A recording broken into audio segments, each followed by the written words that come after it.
Hello. The topic that I will cover today has been inspired by the work that I do with parents and students, especially those that have migrated from overseas. Most of them come to America, and by the time they come here, by the time they settle down, the culture shock sinks in. Most of the parents call me saying, I just got here with my school age kids.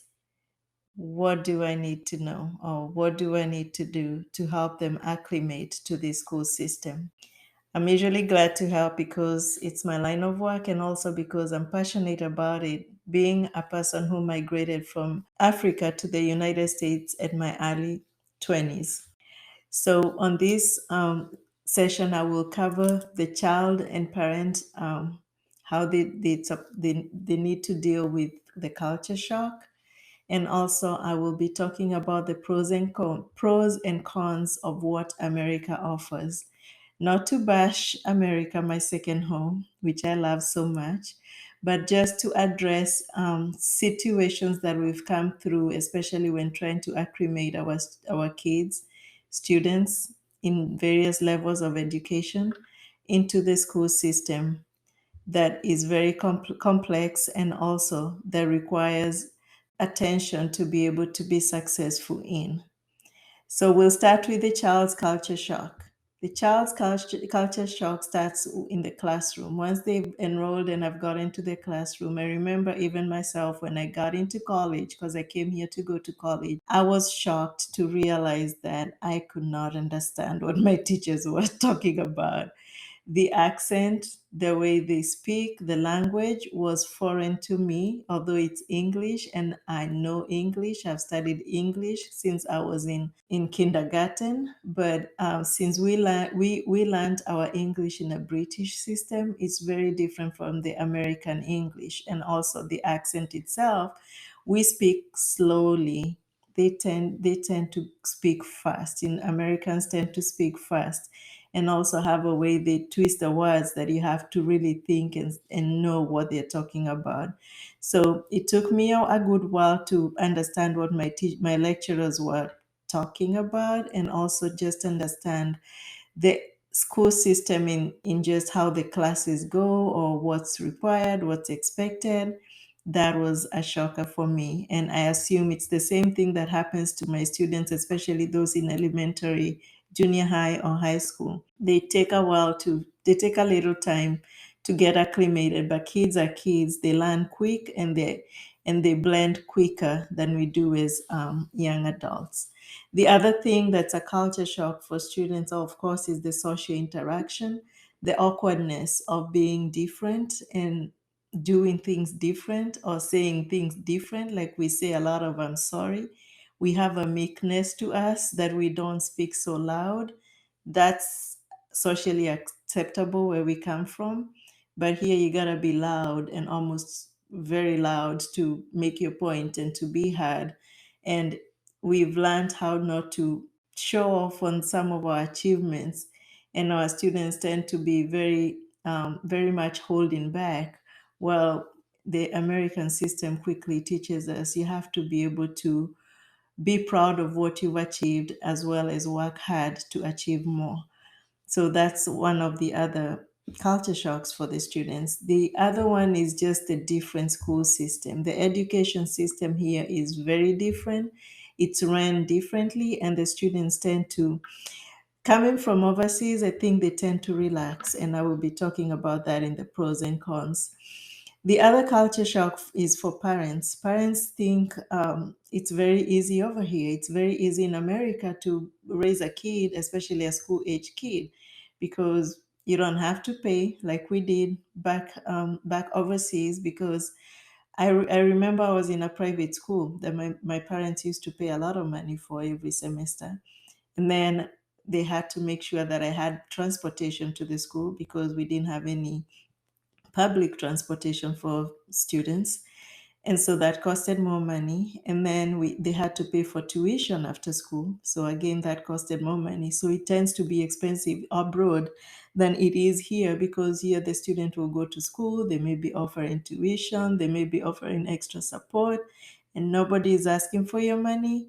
But I always tell parents, quote unquote, you're paying for that school if you own a home and you're paying your property taxes. So you don't feel it like you do in abroad, but there is that cost, but they make it seamless in that you don't feel like you have to pay, you don't have to buy books directly. Your child's transportation is very well managed, that your child is picked up by the bus outside your door or on your street, and it's very convenient for both the child and the parent.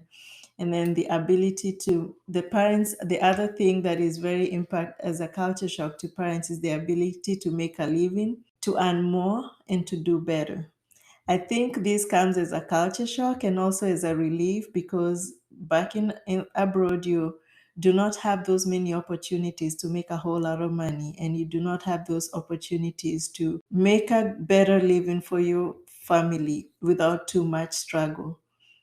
That is a positive and a negative when it comes to acclimating yourself and your kids in America. So we'll cover the pros and cons now, so we can talk more about how to address some of the culture shocks and also some of the challenges that the students and parents tend to face.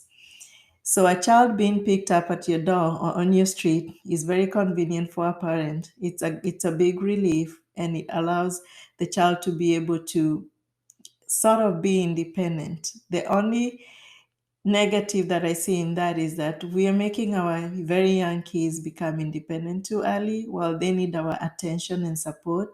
We are busy trying to work to earn a living while the kids are fending for themselves.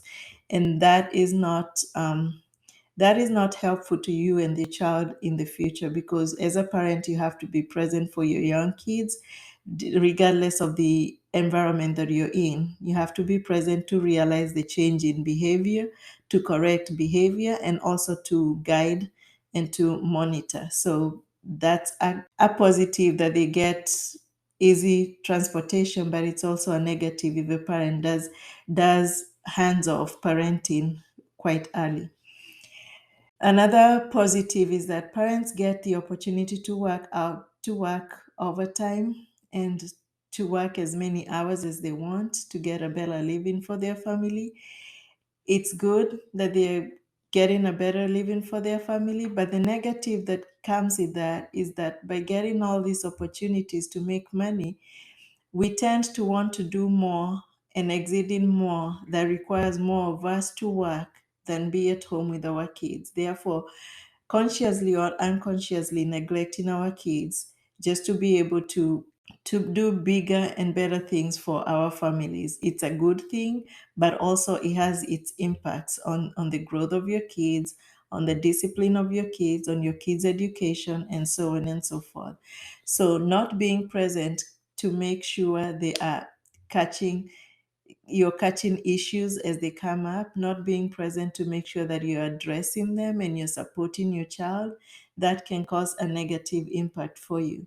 It's a positive when you're able to do that, it's great, but you have to balance that as a parent with raising your child and raising your child the right way. So we find some of the parents will spend most of their time at work and miss out on disciplining their kids. So the kids tend to be not well disciplined, or they tend to be seeking attention because they're not getting it at home by being rowdy or being naughty. So this is something that parents will have to trade off, maybe hold back on working too much, or maybe try to be present for your kids even though you're trying to make more money, or to build a better future for you and your kids. So this is a situation that is very sticky. I'm not condemning anyone. I understand there are some who are parents who are just by themselves with their kids. There are situations where I have seen my single parent friends giving up so much just to be present for their kids, giving up the overtime, giving up the extra job that they got just to make sure that the kid is in line education wise. And then once they see the child is now stable and able to understand what you're trying to do and what they need to do, then they get back to the schedule that they can manage but also keeping an eye on their child. So it's a balancing act. I know it's difficult, but it's doable. The other positive thing is that I know our students are smart. I talk to my students, I talk to the parents, and I say, I know our kids are smart. And despite going through the change, they are able to adjust and excel regardless. The only thing is comparing the school system abroad and the US system is that it tends to come easy to them, and so the students tend to relax. By relaxing, they may make good grades, but they won't do anything else. So unless if the parent is present to encourage them to do different things, then the student just makes good grades. By the time others are graduating with extracurricular awards, with credits and scholarships, they just have good grades, which in this American system, that does not help much unless if you've worked the system starting from elementary school, which is what I teach most of the students and parents.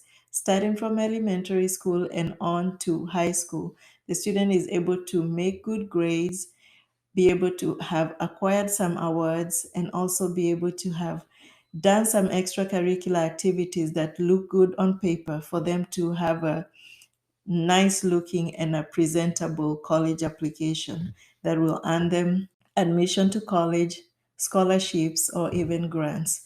So you, as a parent, you have to work with your students starting from elementary school and on to high school. Makes it easier for them for high school. Then the positive is that they work so hard, they're smart, and they make good grades, but they tend to relax. So as a parent, you have to catch them when they've got into that comfort zone to just start pushing them. If they're great in their classes and their classwork, then we have to help them to start working on their extracurricular just to be able to acquire recommendations, acquire awards that will look good on their paper applying for college and applying for scholarship.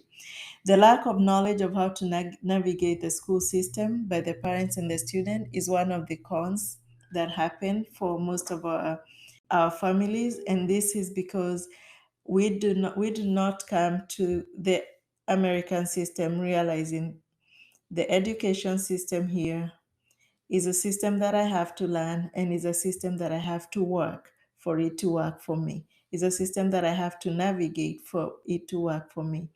And this is why I come in as a college and career prep consultant. I guide parents and students. I will show them the key steps a child should complete in each grade level to be successful in their college admission. I also offer the parents a guide for the parent to help keep the child accountable and also to be able to guide them. So, realizing that most parents here are busy, having a 1, 2, 3 step by step cheat sheet of how you can be asking your child, have you completed this step? Have you completed this? Which one do you need help with? I can have some time to help you on this so we can make sure that we're done with this so we move on to the next. I provide very thorough details of what the parent should be working on with the student. So to conclude this, as my advice to all parents who have migrated with school age kids is that when you're dealing with culture shock, just like any new thing in your life, I think pacing yourself and making sure that you choose the main activities first. Make sure that you're picking the big rocks, I like to call them, first, addressing those, making sure that your child is enrolled to school. And next thing, the child is doing good in their classes, one class at a time. By doing that, you're stabilizing your family life, and you're stabilizing what the child needs to do. Even you, when you start work, you just get a job or whatever work you're starting, work on it before you start taking overtime. Make sure that your family is comfortable, that you have carved in time to interact with your kids after school, carved in time to review what they're doing in school, and to ask questions about what is challenging them in school. Once you do that, then you can add extra activities. I always encourage parents to live for now, which is a difficult thing for us immigrants, because when we come to America, we come to the land of milk and honey. We want to grab, grab, grab, and maybe invest, invest, invest, and do all these things that we were limited to do now that we have the opportunity to do. But sometimes I have seen that this has impacted families in that parents are focused on just making the money, investing and building and doing all these different things, but at the cost of neglecting their kids. So by the time the kids are grown and of age to where they need to be independent adults, they don't know how to because they haven't been at home with the parents. The parents have been crossing doors with them. They have this revolving door with the kids where the kid gets home, the mom gets ready, goes to work, or the parent gets ready, goes to work. The kid gets home, does not have anyone to talk to about some challenging exercise they were doing in school. These situations make it difficult for the family, if not now, in the future. So we have to be careful to make sure that we're focusing on the big things right now and then doing things that will help us become better in the future. Make sure no matter what, you are there for your kids. Make sure you're listening to them. Make sure that you're working with them through their challenges, especially in school, teaching them how to overcome those challenges. I give examples of my kids where they come home. Thank God I'm fortunate to be home to work with them. I listen to what they're doing in school. I listen to what's challenging them. And if it's anything that they were doing in class that is challenging, I have a website that I always share even with parents to pull up some worksheets that I can work with them. I have them do some of the exercises that were challenging them, and then we start talking through them so they can see it's not that difficult, so they can practice more and be able to be good at it. The next time they're going to do their test and the same thing comes up, my daughter has once come and said, "Oh, now it's easy for me. It's not a big deal. I can do that now." And it builds their confidence, and it also helps them realize it's not the end of the road. There is always a solution. There is always a way to work things out to be able to make them work for them. Be constantly involved with your child's teachers, because working with a teacher who spends most of the time with your child is is a way to help your child do better, and also for you as a parent to know what's going on with your child when they're away from you. So constantly accept to take those calls from the teachers. They do have conference calls. Talk to them, ask them what's going on. How can I help you? How can I support you? When teachers hear you do that, they actually pay attention to your child, and they realize that you're not one of those parents who don't care. Because if the teachers don't hear from you, it's automatic to them that you really don't care. But if they hear from you, like one time my daughter got an 80 in something, and I emailed the teacher and said, "This is not her grade. What happened?" I realized that from the story from my daughter, that the teacher had a very noisy class. She didn't control the class, so she was distracted doing the test. When I talked to the teacher, she said, "Oh, she just needs to redo the test because we had so much distraction in the class."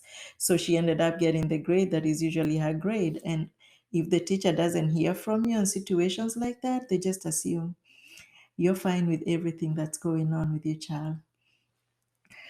For those parents who like putting their kids on extracurricular activities, I usually advise my parents to always look at the child's performance at school, make sure that they've guided them to a way that they're comfortable making good grades, and then add extracurricular. If they're still struggling in school, first hold off on extracurricular activities, and then use the summer to explore extracurricular activities. I usually encourage parents to start discovering your child. By that, I mean that you have to start putting them in different activities when they're young, especially in elementary school age, so that you know what they like by the time they're going into junior high and then to high school. It makes easier to make the choices if you do that for the child by the time they're going into junior high. My daughter, for example, is now going into seventh grade. The summers before now, she has done all sorts of activities. She has done swimming. She has done camp where they do everything from zip line to archery to anything, bow and arrow. She has done basketball. She has done volleyball. And as we continued to do those during the summers, I kept talking to her and asking her what is more of interest to her. She mostly gravitated to volleyball, and so the last year summer she was doing volleyball camps. This year she was selecting her seventh grade classes. So one of her sport was volleyball. She already knows that's what she wants to do. The other thing is now to encourage them to do that, to keep doing that, so that by the time they're going into high school and going into college, it's a sport that they can say they've achieved in, and they can even apply for scholarships through that spot. That's how you build their skill. You don't have to put them on extracurricular every weekday during the school year, overwhelming yourself, overwhelming the child. It's not that major unless if it's required by their school. I will stop here, and I hope the information that I shared is helpful, and it's information that will help you as you try to settle in this great country. For your students, if you need one-on-one consultation with me, you can always book from the details of my website below this recording. I do a thorough job where I will provide guidance for you as a parent. You can also book a parent session. Every summer, we have several workshops for parents and for students at different grade levels. You feel free to book a spot on one of those workshops, but those are just in general. I also sell college and career prep workbooks that can be used for group sessions or individual guidance. Check out my website. Again, the link will be below this recording, and I look forward to working with you. Thank you.